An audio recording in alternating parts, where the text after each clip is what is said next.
Some people write about things that are distant to them, and some people write about things that are really close to them, and I write about here. I woke up the next morning, hungover, ashamed of myself, and not realizing it was the day that would change my life forever. I think the film is probably the most personal one he's written. First time I met him, he told me it was the last one he was going to direct.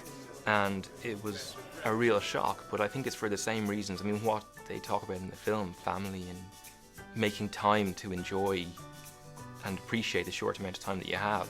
Let's just do it that way. They've all been good. Well, you can tell that he's very close to it and it's very personal, and that he brings so much of himself to it. He's very generous with his spirit. It was nice for me, I think, in this case, to be able to write about my world, but to inhabit it actually with two people who were not from my world. I'm gonna go into the bedroom and put on my new pajamas, and then in a minute you can come in and take them off. I'm sure it'll be better next time. The Cartesian world holds a mirror up to all of us as well, you know, so that the audience absolutely can see themselves, all their own lives, all their own emotions and all the rest of it in terms of the work that he's doing. And quite often he's also stating the obvious, but he does it in an absolutely brilliant way. My parents are in town. They're visiting, and they're coming around. When? Now. Now. Now. So you should probably put on something else. His films are exactly like Richard. I mean, full of heart and full of love and full of generosity. Cut there.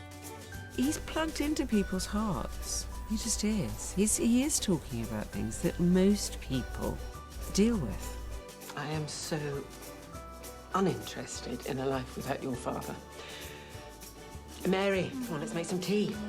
His own idealism about the world, I think, is what informs the good-hearted, loving nature of his romantic comedies. It's your first day and you're already having to get used to it, but it's the beginning of love. I've never heard as many nice things about a person as I have about Richard before having even met him. Richard creates the most amazing environment because it just allows you to have so much fun and play with everything you're doing, which you have to. Just try and keep you happy. No film is without this worry that, you know, is it working and are we doing the right things and making the right choices and all that sort of stuff. But like, everybody hung out and there was a lot of laughter and a lot of sunshine and a lot of people getting on. And Richard just really brings that sense of happiness to set. So I'll be very sad if it's the last film he does, but I'll understand. Lovely. And cut.